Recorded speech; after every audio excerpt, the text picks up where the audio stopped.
कथा संवाद ने આગળ વધારીએ એ પહેલા ફરી એક વખત દેવભૂમિ દ્વારકા ની આ પાવ તીર્થભૂમિને પ્રણામ. साक्षात भगवान, साक्षात परमात्मा, साक्षात ब्रह्म, साक्षात परम तत्व, साक्षात परम सत्य एवा भगवान द्वारकाधीश ना चरण में प्रणाम करीने सनातन वैदिक धर्मनी परम पीठ शारदा पीठ जगतगुरु भगवान शंकराचार्य नी पीठ ने प्रणाम. वर्तमान पीठाधीश्वर जगतगुरु भगवान शंकराचार्य प्रभु को प्रणाम करता हूँ.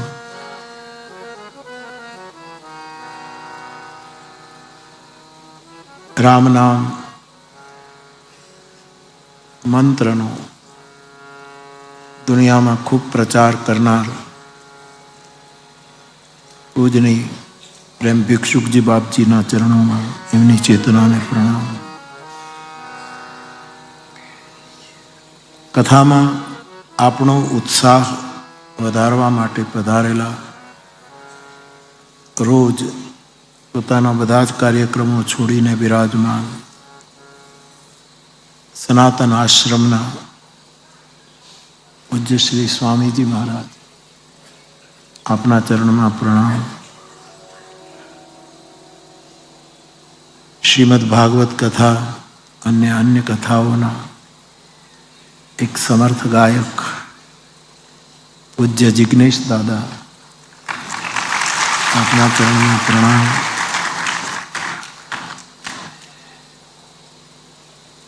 पूज्य गोपाल बाबा महामंडलेश्वर गोपाल बाबा और अन्य सभी संत विप्रगण समाजना विविध क्षेत्रना अग्रणियों विविध कलाना उपासकों आप सब मारा श्रोता भाई बहनों सौने व्यासपीठ पर थी मारा प्रणाम. जय सिया राम, जय द्वारकाधीश, राधे राधे. बाप आजे पण जिज्ञासाओ तो छे ज पण समय अने मारी समझ प्रमाणे हूँ आप सुधी पहुँचवानी कोशिश करूँ. गई काले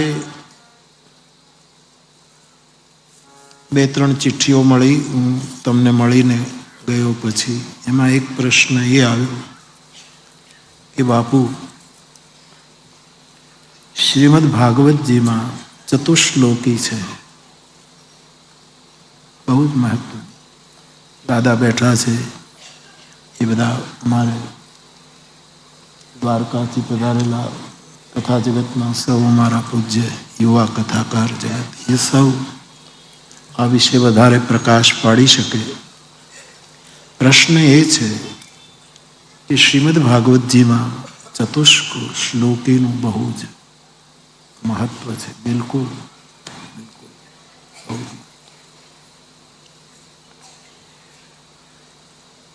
रामचरितमानस में एवी चतुश्लोकी कौन है?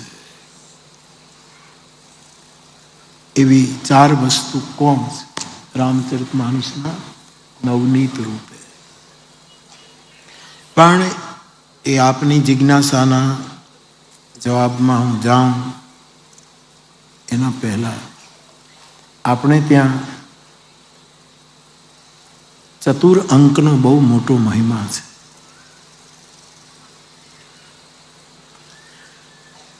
એક તો આપણે ત્યાં વેદો 4માં વિભક્ત છે. વેદ 4 છે. કાળગણનામાં આપણે યુગોમાં જીવીએ છીએ, એ યુગની સંખ્યા પણ 4 જ છે. પુરુષાર્થ અને ફલની સંખ્યા પણ ભારતીય ગ્રંથોએ 4 જ બતાવી છે.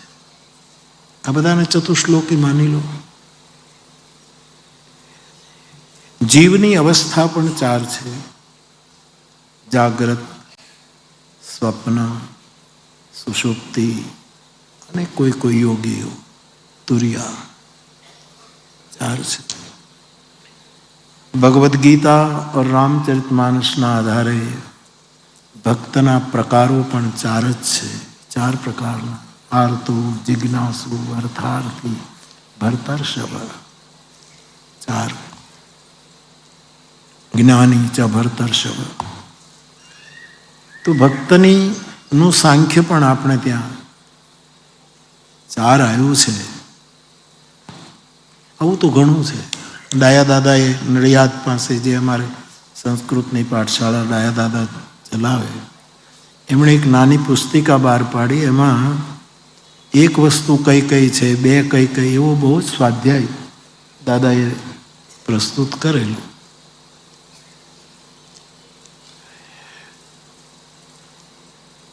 કાવ્યેષુ નાટકમ રમ્ય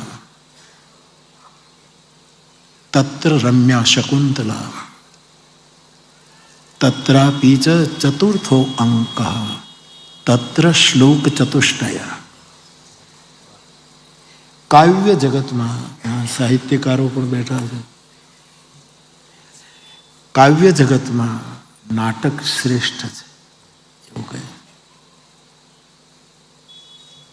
કાવ્યેષુ નાટકમ રમ્ય. સુંદર છે નાટક.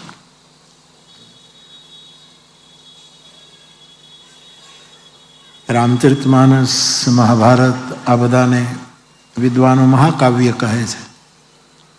પણ એ મહાકાવ્યો જ્યારે રામલીલાના રૂપમાં કે કૃષ્ણ લીલાના રૂપમાં મંચન પામે અને એનું નાટ્ય રૂપાંતર થાય તો એ વધારે રમ્ય લાગે.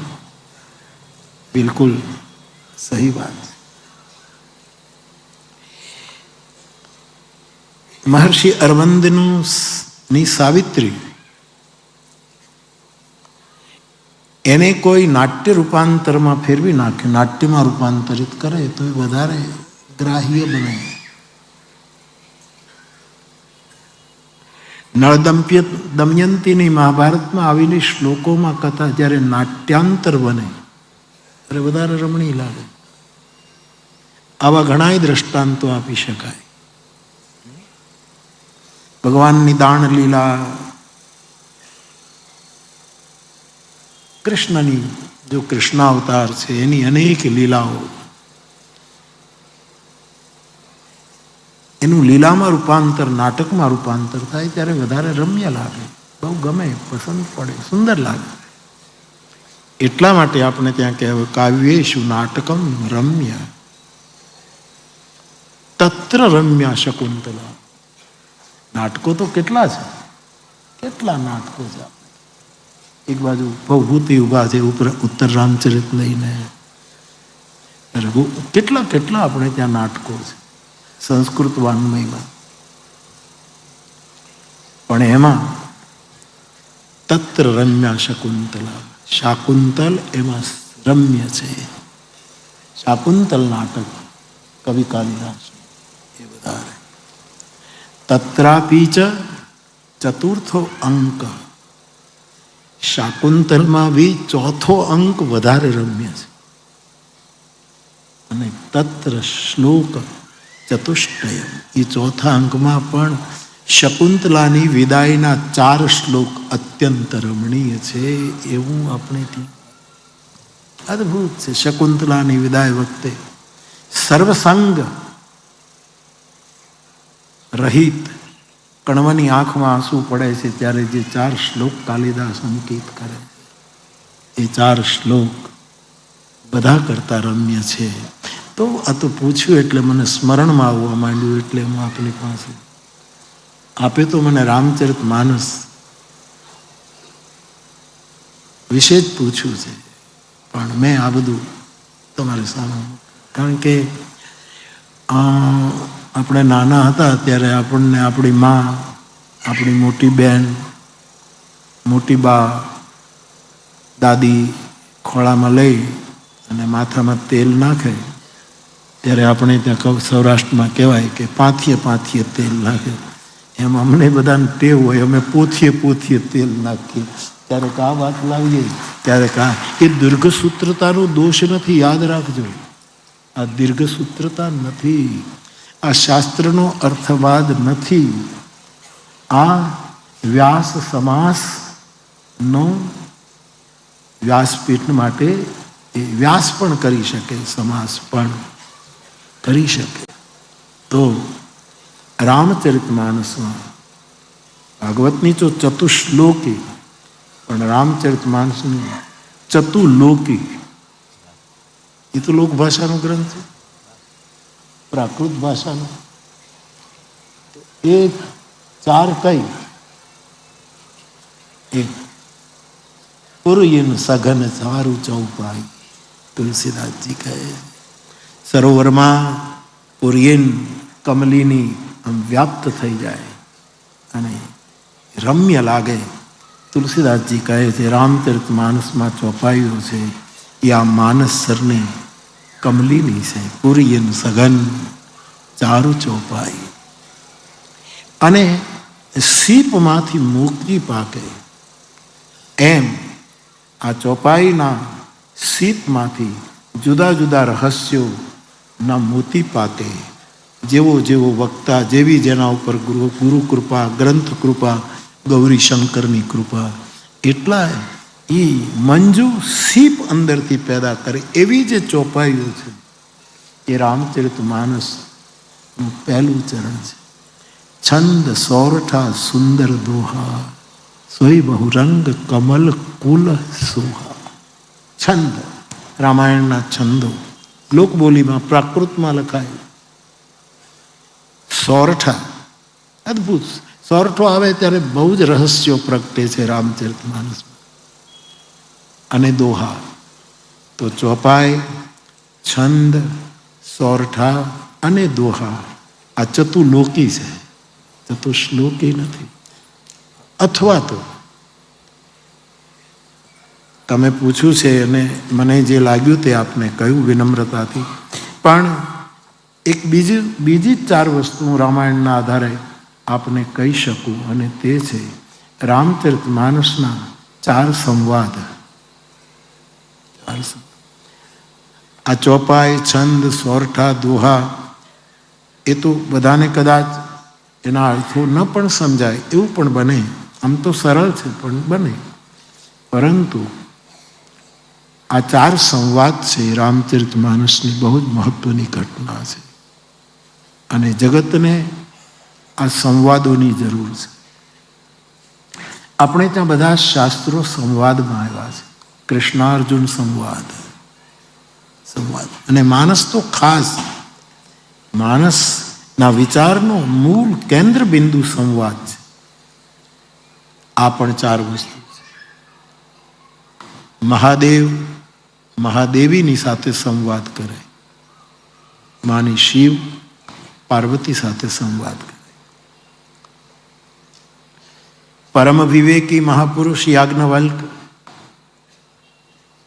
એક પ્રપન્ન ભરદ્વાજજીની સાથે સંવાદ કરે. પરમહંસ કાગભૂષુંડીજી હંસોના ટોળાને એમાંય હંસનું રૂપ લઈને બેઠેલા ભગવાન શિવજીની સાથે સંવાદ કરે, અથવા ગરુડની સાથે સંવાદ કરે. અને કલિપાવના અવતાર પૂજ્યપાદ ગોસ્વામીજી પોતાના મન સાથે સંવાદ કરે. બાપ, સમાજને સંવાદની બહુ જરૂર છે. આજે આખા જગતમાં જો અશાંતિ હોય તો એનું કારણ છે સંવાદનો અભાવ.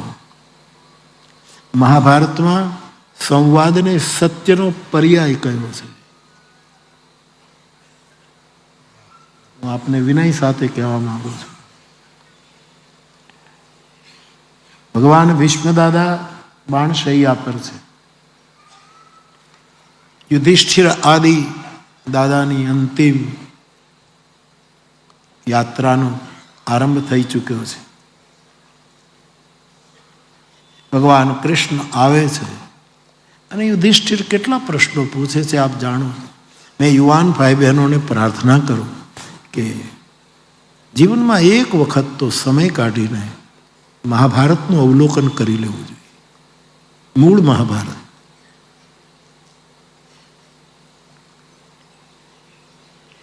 પછી અવારનવાર એનું દર્શન કરો તો બહુ ફાયદો થશે. હવે તો તમારા મોબાઈલમાં ફોનમાં બધું આવી ગયું છે, ક્યાંય આખો ગ્રંથ તો લેવા જવો પડતો નથી.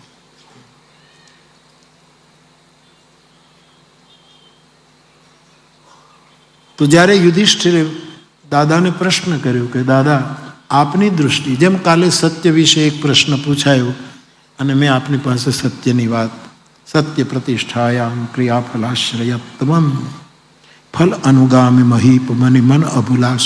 આ સીધા પતંજલિ ઉતરે છે. સીધા પતંજલિને પોતાની લોક બોલીમાં ગોસ્વામીજી ઉતાર્યા. ફલ અનુગામી મહીપ મની મન અભિલાષ તુમાર. તમે અભિલાષા કરો એના પહેલા ફળ આગળ આવી જાય છે. મહારાજ તમે એવા છો, રામના બાપ છો, તમારે આપણે અભિલાષા કરીએ ને પછી ફળ અનુગામી બને એમ નહીં. તમે તો તમારે ફળને તમારી અભિલાષા અનુગમન કરે. ફળ પહેલું આવીને ઉભું રહે. આ સત્ય પ્રતિષ્ઠાયામ ક્રિયાફલાશ્રય ત્વમ. જો પતંજલિ કેટલી મોટી વાત છે આ. તો કાલે હું બોલતો હતો ત્યારે મને સ્મરણમાં આવે કે તુલસીદાસજી કેટલા પતંજલિના સૂત્રો લઈને રામકથાનું ગાયન કરે. ભજનાનંદી માણસ અભિલાષા કરે એના પહેલા ફળ આગળ હાથ જોડીને ઊભું હોય કે જેટલા સંકલ્પો કરો અમે કિંકર બની અને ફળના રૂપે આવે. એટલું મોટું સત્ય છે. તો ભીષ્મદાદાને યુધિષ્ઠિરે પૂછ્યું કે દાદા સત્ય વિશે અમને કંઈક કહો. આપ સત્ય માટે કહેવાની એક મોટી ઓથોરિટી છે. આપ જેટલું કહી શકો એટલું. અને ત્યાં મહાભારતમાં ભીષ્મદાદાએ સત્યના 13 પર્યાય બતાવ્યા. 13. આ 13 વસ્તુને તમે સત્યના પર્યાય યુધિષ્ઠિર સમજજો. એમાંનું સત્યનું એક પર્યાય સંવાદ છે. સત્ય એટલે સંવાદ, અસત્ય એટલે વિવાદ, અસત્ય એટલે દુર્વાદ, અસત્ય એટલે કોઈનો અપવાદ. પણ સંવાદ સત્યનો. એટલા માટે કહું યુવાનો, આપ કથા સાંભળો છો એ બહુ સારું છે, પણ ક્યારેક ગ્રંથોનું અવલોકન, સ્વાધ્યાય બહુ જ જરૂરી છે. અધ્યયન કરો ન કરો, અધ્યયન તો આ દાદાઈ સંસ્થા ચલાવે છે તથાસ્તુ. અને કેટલું મોટું શાસ્ત્રોનું અધ્યયન ચાલે છે.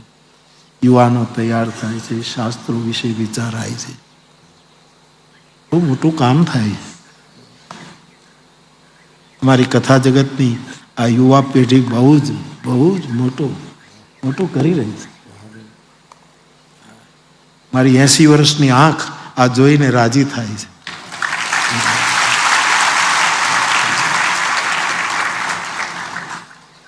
બહુ થવું જોઈએ.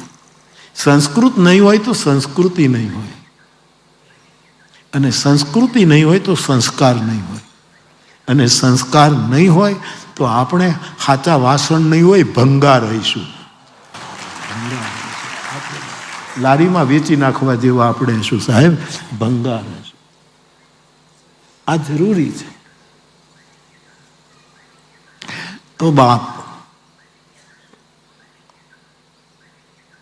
સંવાદ એ સત્યનો પર્યાય છે.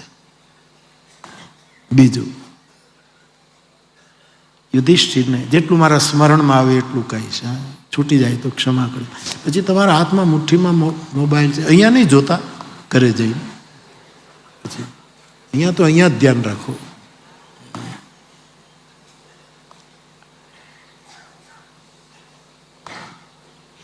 જિંદગીમાં કોઈની નિંદા ન કરવી એ સત્યનો પર્યાય છે. દાદા ભીષ્મ જમાનાનો ખાધેલો માણસ બોલે છે સાહેબ, નૈષ્ઠિક બ્રહ્મચારી બોલે છે.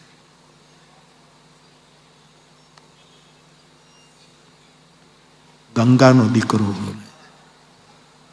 એની વાણીની પવિત્રતા વિશે શું?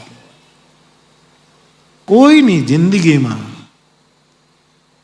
મારા ને તમારા મુખે નિંદા ના આવે એ સત્યનો પર્યાય છે. યુધિષ્ઠિર, જીવનમાં બાપ કોઈની સાથે સ્પર્ધા ન કરવી એ સત્યનો પર્યાય. કોની સાથે સ્પર્ધા કરવા? હું ઘણી વાર કહું કે એરોપ્લેનમાં આપણે મુસાફરી કરીએ અને એમાં આપણને શ્વાસ લેવાની તકલીફ થાય તો નથી સૂચના અપાતી કે ભાઈ તમારા ઉપર ઓક્સિજનનું પેલું છે, આ હવામાં કંઈક આમથી આમ થાય ને મુશ્કેલી પડે તો તમે ઓક્સિજનનું પેલું ખેંચજો ને પછી મોઢા ઉપર લગાડજો ને આમ કરીને ફૂંક મારજો ને પેલું ફૂલશે. એ બધું તો એરોપ્લેનની મર્યાદામાં ઓક્સિજન છે તો આપણે આપણું ખેંચીને કરીએ બરાબર, પણ આખા આકાશમાં જ્યારે આપણે વિહરીએ છીએ ત્યારે ઓક્સિજનની ખેંચમતાણ શું કામ? સ્પર્ધા શું કામ? તમારા ફેફડા જેટલા મજબૂત હોય એટલો ઓક્સિજન લો ને. તમારા ફેફસાની તાકાત પ્રમાણે એને સ્પર્ધા નહીં, અસ્પર્ધા સત્યનો પર્યાય છે. ચોથો પર્યાય યુધિષ્ઠિર, ક્ષમા એ સત્યનો પર્યાય. અમારા શબ્દો નથી, આપણા શબ્દોનું શું ગજું? હા, પણ અમે અહીંયા બેઠા છીએ એટલે અતિ કિંમતી શબ્દોને તમારા સુધી પહોંચાડવાનો એકમાત્ર અમારો પ્રયાસ હોય છે. જગદગુરુ કહે છે શાસ્ત્ર જ્ઞાપકમ નતુ કારકમ. શંકરાચાર્ય કહે શાસ્ત્ર તમને લીલી ઝંડી બતાવે પછી તમારે ચાલવું કે નહીં, નતુ કારકમ. આ શંકરાચાર્યનું વચન છે. શંકરાચાર્ય ભગવાન તો એમ કહે કે ગુરુ પણ તટસ્થ હોય છે, એ કિનારે જ ઊભો હોય છે અને તને એમ કહેશે કે આ રીતે તરાય, આટલું પાણી છે, અહીંયા ગુનો છે, અહીંયા આમ છે, આ રીતે જજે. એ તમારી સાથે નહીં આવે. શાસ્ત્ર ને ગુરુ, યદ્યપિ જગદગુરુએ ગુરુને સાથે જોડ્યા છે, એ પોતે જગદગુરુ છે એટલે કોઈ ગલત અર્થ ન કરે. આ સામાન્ય ગુરુ નથી બોલતો, જગતનો ગુરુ બોલે છે. જગતગુરુ શબ્દ કોઈની સાથે લાગુ જ નહોતો પીડ્યો. વિશ્વની સભ્યતામાં દુનિયામાં કેટલાય મંદિર છે, મને એક તો બતાવો જગત મંદિર ક્યાં છે? આ છે નામ જ મને તમને ઝુકાવી દે, જેનું નામ જગત મંદિર છે. ગમે તેટલા મંદિરો બને, સ્વાગત છે, ગમે તે નામ આપો, રૂપાળા નામ કોઈ, પણ આનું નામ આદિકાળથી જગત મંદિર. મને બહુ રાજી થયું. આ જગત મંદિર છે. કાશીમાં જઈએ તો ખાલી એક મંદિર નથી, એ બેઠેલો દેવ ત્યાં કાશીનો નથી, વિશ્વનાથ છે. આ સનાતન ધર્મની વ્યાપકતા અને વિશાળતાના સંકેતો. આમ પૂર્વમાં જઈએ તો કેવલ ઓરિસ્સા કે આસામ કે એ પૂર્વના પ્રદેશોનો નાથ નથી, જગન્નાથ આખા જગતનો નાથ. આમ અંબાજી જઈએ તો અંબા આખા જગતની માં. આ જે સનાતન ધર્મની વિશાળતા છે, મને તો આ નામ જ બહુ ગમે. જગત મંદિર છે. આવું ક્યાં નામ છે? આખા જગતનું મંદિર છે. તો મારે આપને એ કહેવું છે કે ક્ષમા એ પણ પર્યાય છે, સત્યનો પર્યાય ક્ષમા છે. તો શાસ્ત્ર મને તમને કહે છે, પછી આપણે એ પ્રમાણે વર્તવું કે? તો જગદગુરુ કહે છે ગુરુ તટસ્થિતા. ગુરુ તટસ્થ હોય, તમારી સાથે નહીં ચાલે એવું કહે છે. એ તમને કહેશે કે અહીં ગુનો છે, અહીંયા આમ છે, અહીંયા આમ છે. તરવાનું તારે. ભગવદ અનુગ્રહથી તને જો પ્રજ્ઞા પ્રાપ્ત થઈ હોય તો તું તારી રીતે તરતા શીખ, બાકી સાથે નહીં ચાલે. આ 1200 વર્ષ પહેલા કહેવાયેલી વાત છે અને અકાટ્ય છે. પણ આપણા જેવા જીવ માટે તો તમે રે તારો તો અમે તરીએ. હે ભગવાન જગતગુરુ, અમારી હેસિયત જ નથી. અમે હાથે ક્યાં તરીએ જગતગુરુ? અમારા જેવાને તો તમે તારશો ત્યારે. અમને શાસ્ત્ર એટલા બધા નહીં સમજાય, એના સંકેતો અમને બરાબર સાવધાન નહીં કરી છે. એટલે જગતગુરુનું વાક્ય તો અકાટ્ય છે, કહે છે જ્ઞાપકમ. શાસ્ત્ર તમને જાણ કરે, નતું કારકમ. એ તમારી સાથે ચાલશે નહીં. આ પીઠના છાયામાં બેઠો છે એટલે જગતગુરુનું સ્મરણ વધારે થાય છે. એના સૂત્રો મને પકડી રહ્યા છે. આ પીઠ એની છે.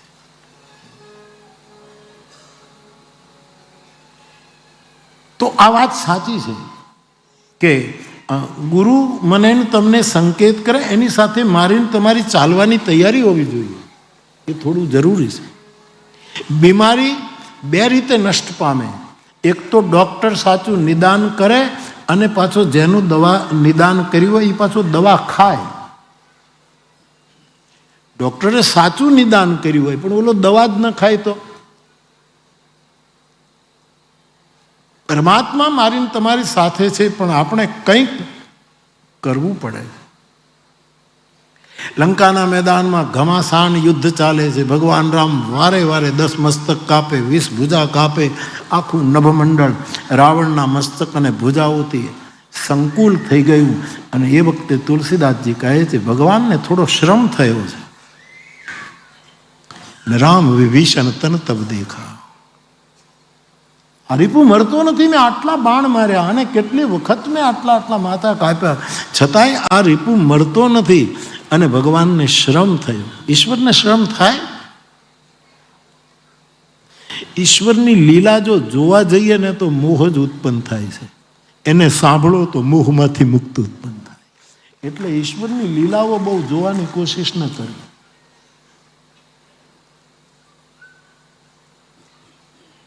આમ મોહ થાય કે ભગવાનને શ્રમ થાય, પરમાત્માને, એ તો ઈશ્વર છે. પણ ભગવાનને આ જોયું એટલે મોહ. વશિષ્ઠ જેવા કોણ છે? પણ અમારા રામાયણમાં લખ્યું છે દેખી દેખી આચરણ તુમારા. રામજીને એમ કહે છે કે હે રાઘવ, તારું આચરણ જોઈ જોઈને મને મોહ થઈ રહ્યો છે. એટલા માટે કથા સાંભળો.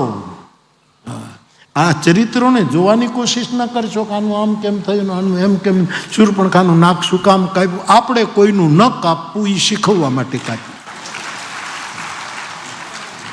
એ બધું જોવા ન જાઓ, ખાલી સાંભળો.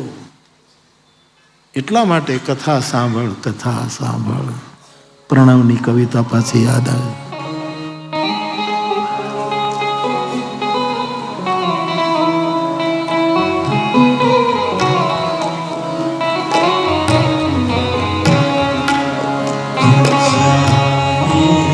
ક્યાં નહીં ભાંભર.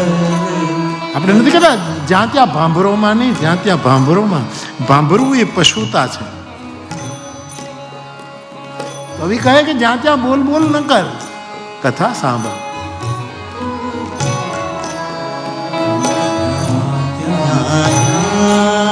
નહીં ભાંભર કથા સાંભળ, કથા સાંભળ. શ્રુતિમાં થોડી સુરતા ભર, કથા સાંભળ, કથા સાંભળ.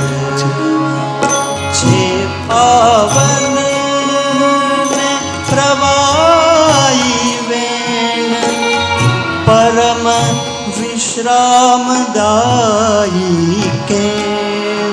છે પાવન ને પ્રવાહી વેણ, પરમ વિશ્રામદાયી કેણ. સન સનાતનનો શબ્દ છે સ્વર, સનાતન શબ્દનો છે સ્વર. કથા સાંભળ, કથા સતીને વિનવે શંકર, કથા સાંભળ,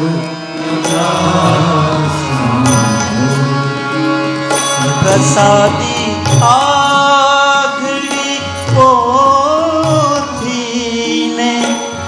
પાદુકાએ આપી છે. પ્રસાદી આઘડી પોથીને પાદુકાએ આપી છે. અનુગ્રહથી મળ્યો અવસર, કથા સાંભળ, કથા. સતી ભગવાન રામની લીલા જોવા ગયા તો ફસાઈ ગયા. રામ સીતાજીના કોના વિયોગમાં રડે છે? આ બ્રહ્મ શાનું? કથા સાંભળી હોત તો આ પ્રોબ્લેમ ના આવે. એટલે જોઈ એના કરતા સાંભળી લો. આમાં આમ કેમ થયું ને આમાં આમ કેમ થયું ને એમાં બહુ પડવું નહીં, કથા સાંભળો. એટલા માટે ભાગવતકાર કહે છે શ્રવણમ. પહેલા શ્રવણ કરી લો, પછી બધું જ ઉઘડવા માંડશે, ખુલવા માંડશે. તો શ્રવણ કરવાથી બહુ જ મોટો ફાયદો થાય છે. વિભીષણ પાસે ભક્તિ સુધી પહોંચવાની બધી જ યુક્તિ છે, છતાં એ માણસ યુક્તિનો ઉપયોગ કરી ન શક્યો. કલ્પના કરો, ભક્તિ એટલે સીતા, અને સીતા અશોક વાટિકામાં છે. રાવણના દરબારનો આ એક મહત્વનો મંત્રી છે, એનો ભાઈ. એને ખબર છે કે લંકામાં શું શું ઘટના ઘટે છે. શૂર્પણખા દંડિત થઈ, રાવણે મારીચનો સંપર્ક કર્યો, સીતાનું અપહરણ થયું, લાવીને જતન કરીને અશોક વાટિકામાં. એને આ બધી જ મંત્રીમંડળને ન ખબર હોય? બધી ખબર. અને એ સીતા સુધી કઈ રીતે પહોંચાય એની યુક્તિ વિભીષણ પાસે છે. માણસ કાંઈ કરતો નથી. નિદાન છે પણ દવા ખાવી જ નથી. દવા ખાવી જ નથી તો શું થાય? એટલા માટે જગતગુરુ કહે છે કે ભાઈ અમે તો તમને સંકેત કરશું, પછી તમારે પાણીમાં ઉતરવું હોય ન ઉતરવું હોય, જવું હોય ન જવું હોય, તમારે ન કરવું. ખોટા ખોટા પ્રશ્નો શું? અમે તમને આટલું કહે. દરેક શાસ્ત્રોએ આ સંકેતો કરે, તમે આમ કરો આમ કરો. મારીને તમારી મૂઢતા. મેં ઘણી વખત આપને કહ્યું કે એક જણો દીગુ બાપુ, એક જણો વાવણીનો સમય થયો એટલે વાવણી કરવા ગયો અને હળ જોડ્યું, વાવણીઓ જોડ્યું અને આમ પહેલી મુઠ્ઠી નાખે એટલે કોઈક માણસ આવ્યો. એને કીધું શું વાવો છો? કે નથી કહેવું, મારું ખેતર, મારું બિયારણ, મારા બળદ, મારું નથી કહેવું. એટલે ઓલો પાછો જિદ્દી માણસ, કાંઈ લેવા દેવા વગરનો ત્યાં નીકળ્યો હશે અને શરૂ કર્યું. તો તમે ન કહે તો કાંઈ નહીં, પણ વરસાદ પડશે ને 2 દિવસ થશે એટલે કોટા ફૂટશે એટલે ખબર પડશે કે બાજરો વાવ્યો છે કે. તો કે મારે વાવવું જ નથી, લે એમ કરીને વયું. તું જાણી છે નો જાય. આવા જે હોય એને મોહ ઉત્પન્ન થાય. આપણી દશા માણસની પ્રમાણ આપું છું. દેખી દેખી આચરણ તુમા હોત મોહ મમ હૃદય અપારા. હે રાઘવ, મારા મનમાં બહુ મોહ થાય છે તમારું આચરણ જોઈને. અને એટલે જ વશિષ્ઠને પણ પરમનું આચરણ જોઈને જો મોહ અને ભ્રાંતિ પેદા થતી હોય તો આપણે કયું ગજ. એટલે સાંભળો, સાંભળો. તો શાસ્ત્રો આપણને સંકેત. તો વિભીષણે કેમ ન કર્યું? પણ વિભીષણે જ્યારે હનુમાનજીને મુખે રામકથા સાંભળી પછી એને ખ્યાલ આવ્યો અને દવા મળી અને દવા એણે લીધી કે હું નથી જઈ શક્યો, પણ जुगति विभीषण सकल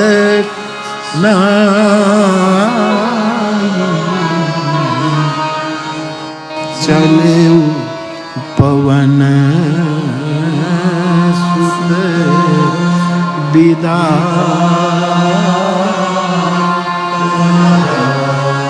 પોતે ન ગયો પણ એને હનુમાનજીને સહયોગ કર્યો.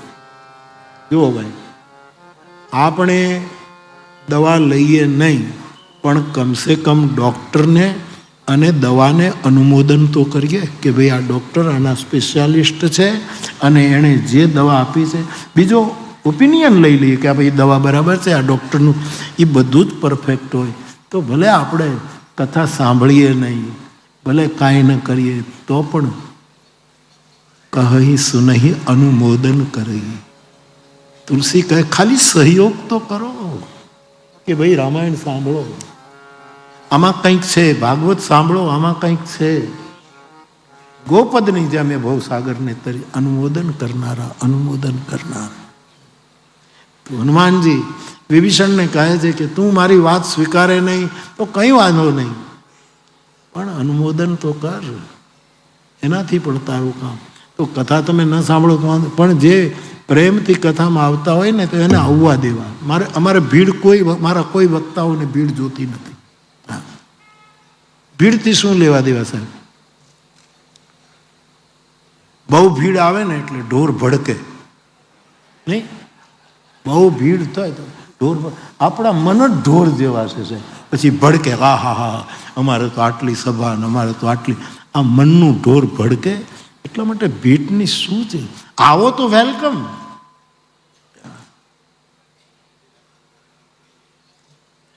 ઘણા લોકો મારા અનુભવ આમાં જરાય હતી, ઘણા લોકો એમ કહે કે અમે કથા નથી સાંભળતા.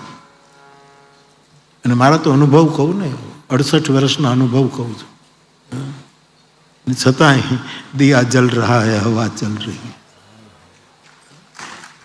આટલા વર્ષો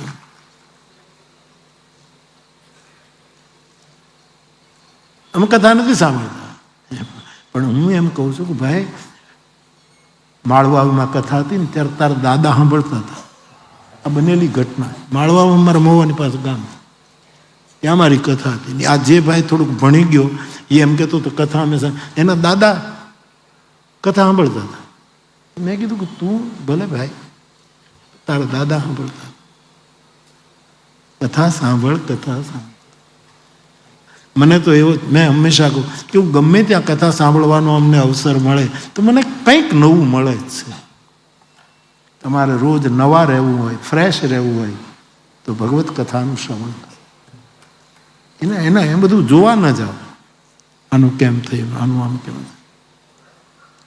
ભગવાન કૃષ્ણ સત્યભામાને કેમ વધારે પ્રેમ કરતા હતા, પણ તું જેને યારે પરણ્યો હોય એને પ્રેમ કરને. આ બધું મૂકી દે. આમાં તું જામાં મોડા પડીએ. આ 5000 વર્ષ પહેલાની ઠાકોરજીની લીલા છે. તું જેની સાથે જીવે છે એને પ્રેમથી રાખ તો બહુ મોટી વાત છે. આવા પ્રશ્નો આવે છે એટલા માટે કહું. હનુમાનજીએ વિભીષણને કહ્યું કે 2 ભાઈ હોય, એમાં એક અસત્યનું આચરણ કરતો હોય અને એક સત્યનું આચરણ કરતો હોય, તો વિભીષણ તું કોનું અનુમોદન કરે, તું કોને સાથ આવે? તો બોલે પણ આમાં 2 ભાઈ કોણ? તો કે હું ને તું, આપણે 2 ભાઈ છીએ.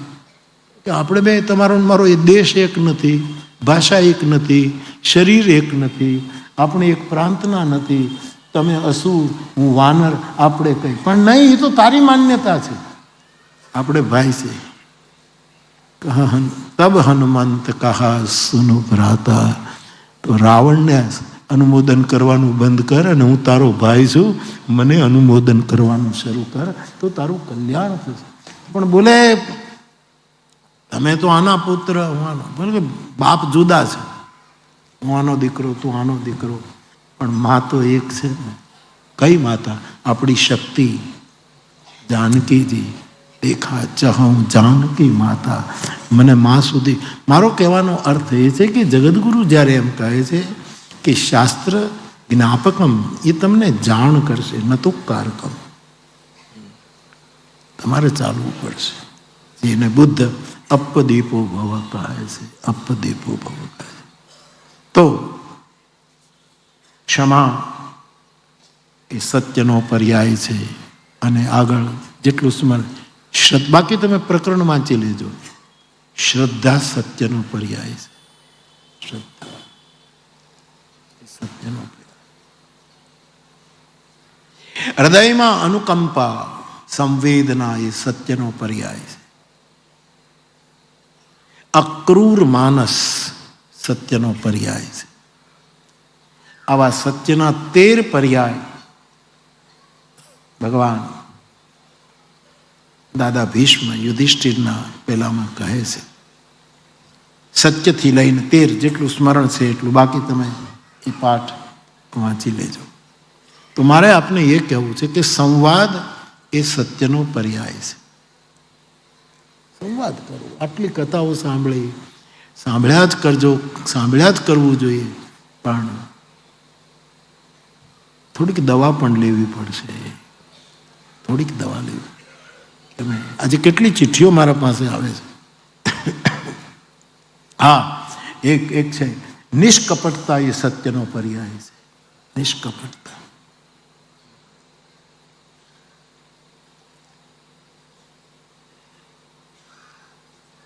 કે મને આજે લખ્યું છે, બાપુ દીગુ બાપુ તમે હો ને એટલે પછી આવી વસ્તુ બહુ આવે. તમારો આમ ઓલું અણુ પરમાણુ ફરે છે એટલે આવા જોક પછી બહુ આવે બાપુ. 1 કપ ચા ચાલશે, 1 કપ ચા ચાલશે, હા, પણ 1 કપ ટી નહીં ચાલે. કપટી નહીં ચાલે. આપણા માટે નવું છે બાપુ. એ કાલું 5-5 કેવું સરસ કીધું. હા, છેલ્લે 5 તમે મરી જાવ તો કદાચ ટીવી જોઈ આવજો. સરસ. 1 કપ ચા ચાલશે, પણ 1 કપ ટી મીન્સ કપટી નહીં. નિષ્કપટતા સત્યનો પર્યાય છે. નિષ્કપટતા. તો સત્ય પ્રતિષ્ઠાયામ ક્રિયાફલાશ્રયત્વમ. તો સંવાદ, રામચરિત માનસના 4 સંવાદ એ રામચરિત માનસની ચતુશ્લોકી છે. છંદ, સોરઠા, દોહા અને ચોપાઈ એ ચતુશ્લોકી છે. તો આપને જે પૂછ્યું, બાકી ભાગવતની ચતુશ્લોકી તો ક્યાં કહું. ઘણા દાદા અમારે તો નાના છોકરાઓ આવે તો એ ઘણા છોકરાઓ એ બીજું કંઈ નથી આવડતું, ચતુશ્લોકી બોલે. આ કથા સાંભળી છે એટલે તમારા પરિવારમાં બધું આવ્યું છે. પેલી બેન અવની બેન નહીં કહેતી, એ તલગાજડ આવી ત્યારે કહેતી હતી એની નાની એવી દીકરી છે.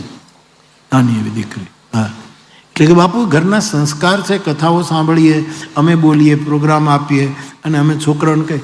એટલે વાવાઝોડું આવે તો અમે 2 જણા એમ કહીએ કે વાવાઝોડું. એ વાવાઝોડું શબ્દ જ નથી બોલતી છોકરી. નહીં પાપા તમે ખોટું બોલો છો. મમ્મી વાવાઝોડું નહીં, તૃણાવર્ત. તમે કલ્પના કરો સાહેબ, આટલું ટેણિયું છોકરી છે. મેં કીધું માં તને પગે લાગુ કે વાવાઝોડું બોલતી જ ને. આ ક્યાંથી આવ્યું? કથા સાંભળ, કથા સાંભળ. આટલી નાની બેટી એમ કે તૃણાવર્ત, વાવાઝોડું નથી. એના પંડમાં ભાગવતની કથાના પ્રસંગો કોઠામાં હોય ત્યારે સાંભળી હોય કે માં સાંભળતી હોય ત્યારે એનામાં એ પડ્યું હશે. તો કથા સાંભળ, કથા સાંભળ. તો બાપ 4 વસ્તુ જે આપે પૂછી એમાં મારે આટલું જ કહેવાનું. વિશેષ રૂપે સંવાદ એ ચતુશ્લોકી છે.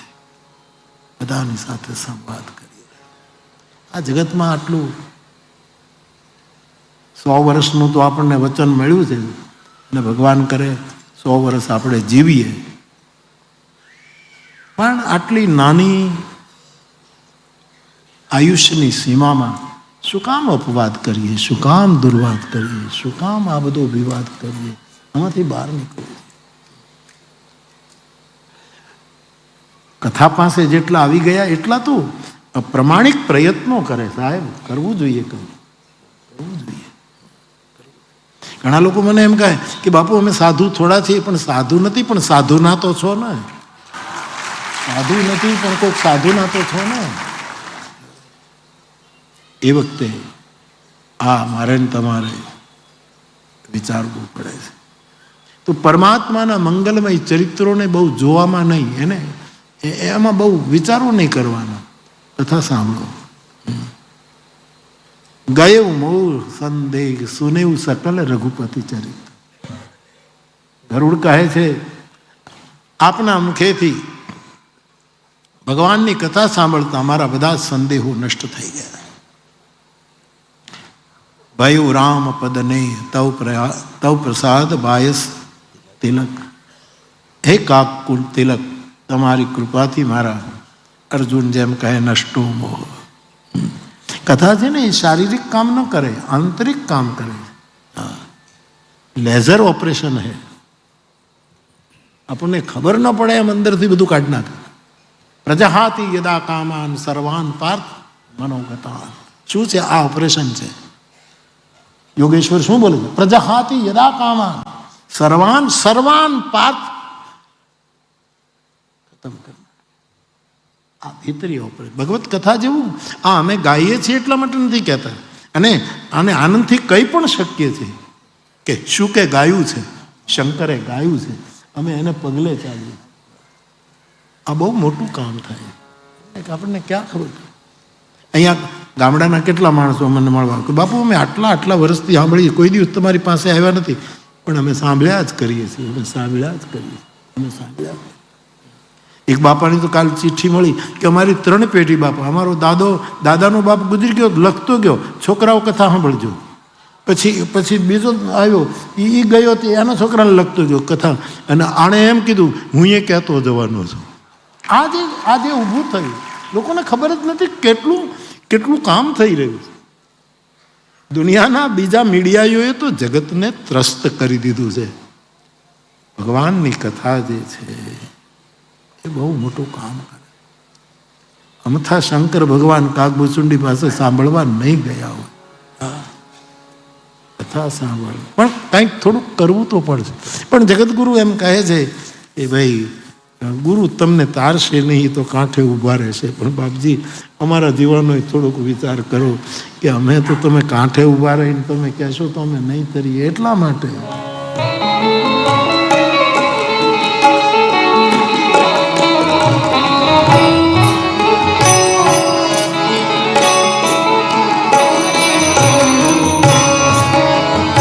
ગુરુ તારો પાર ન પાયો, ગુરુ તારો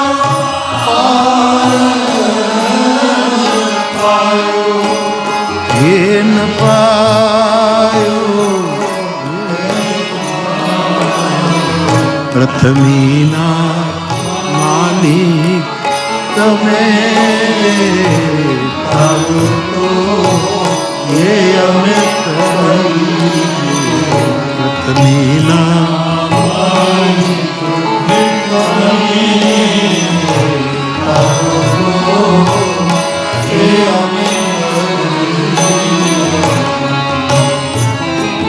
ગુરુ તારો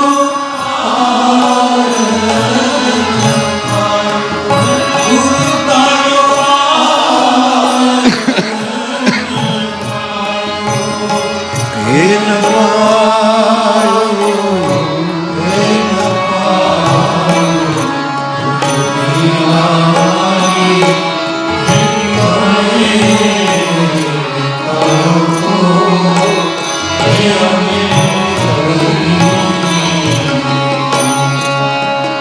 એ જે પૃથ્વીના માલિક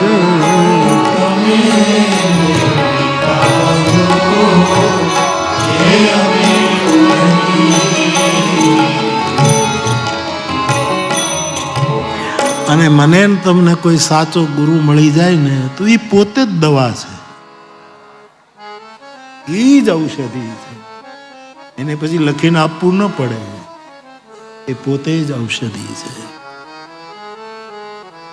પણ થોડુંક,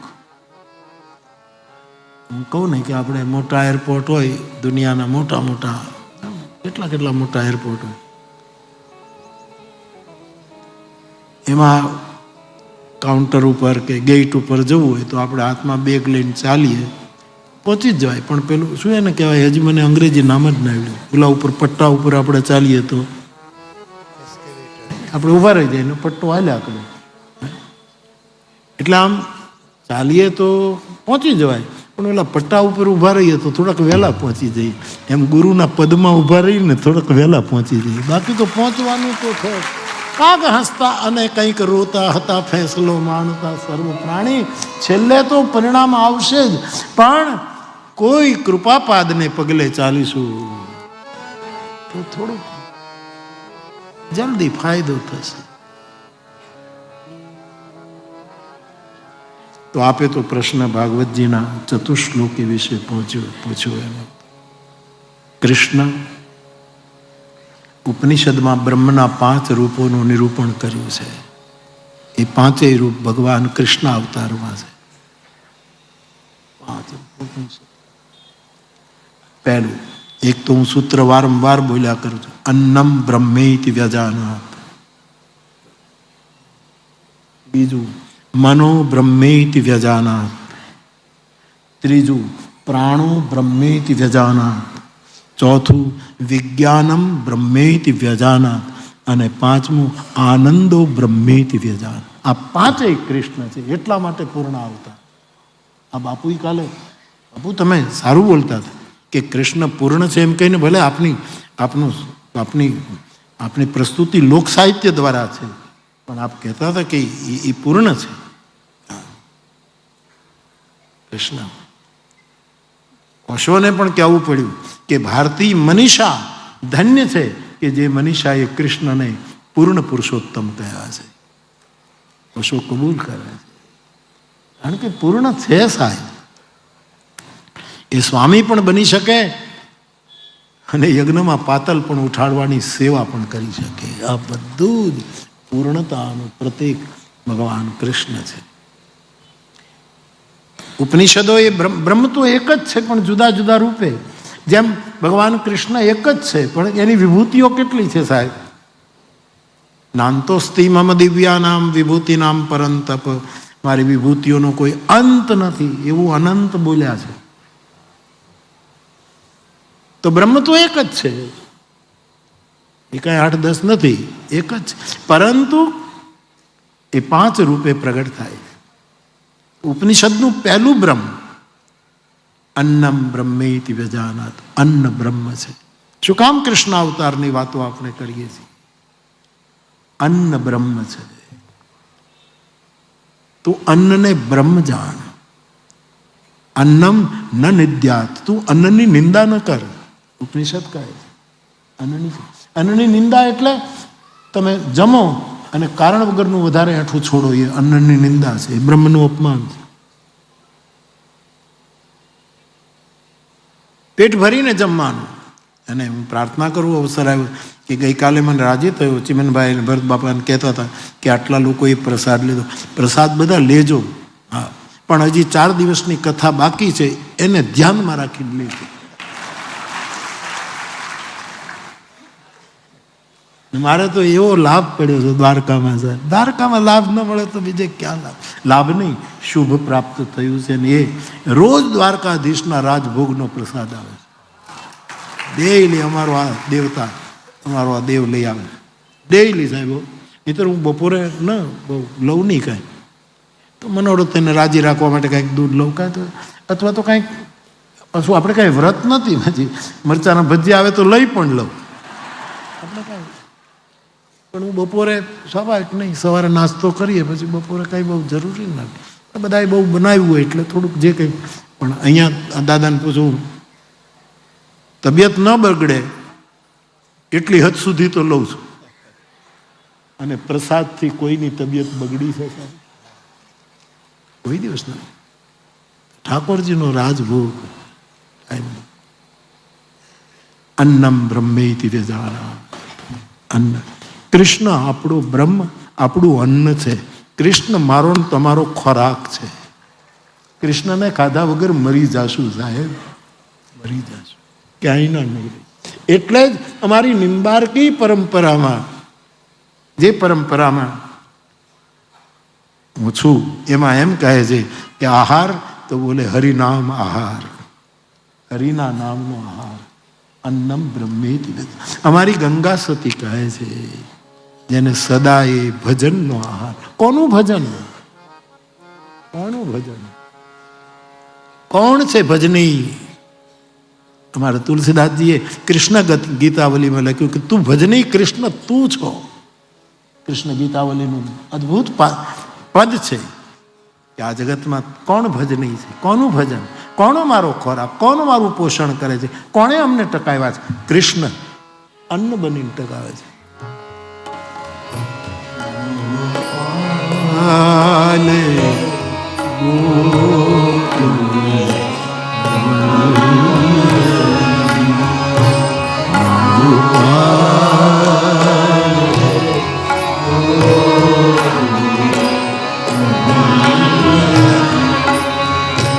પ્રિય ગો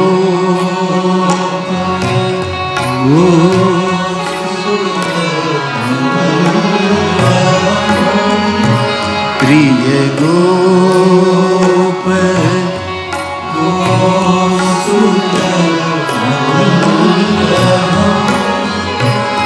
ચરણાર વિંદ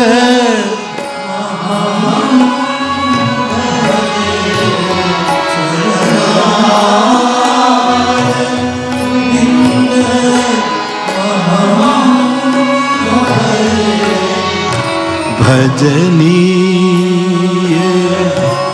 સુર મુનિ દુર્લભમ. ભજનીય સુર મુનિ દુર્લભમ. ગોપાલ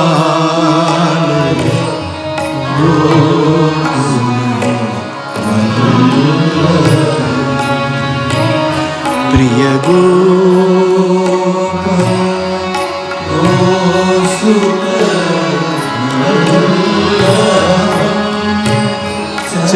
ચરણાર વિંદ મહા ભજે.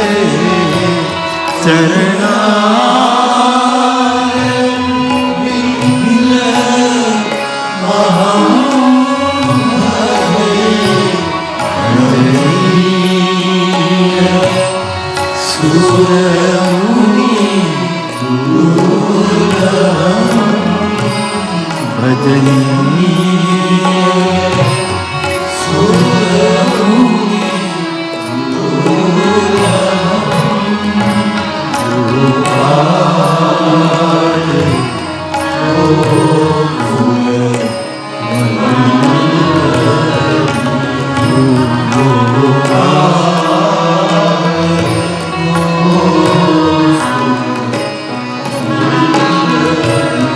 જગતગુરુ તુકારામ કહે છે એક અભંગમાં, અભંગ મને યાદ નથી, હું વિઠ્ઠલને ખાઉં છું, મારો ખોરાક વિઠ્ઠોબા છે.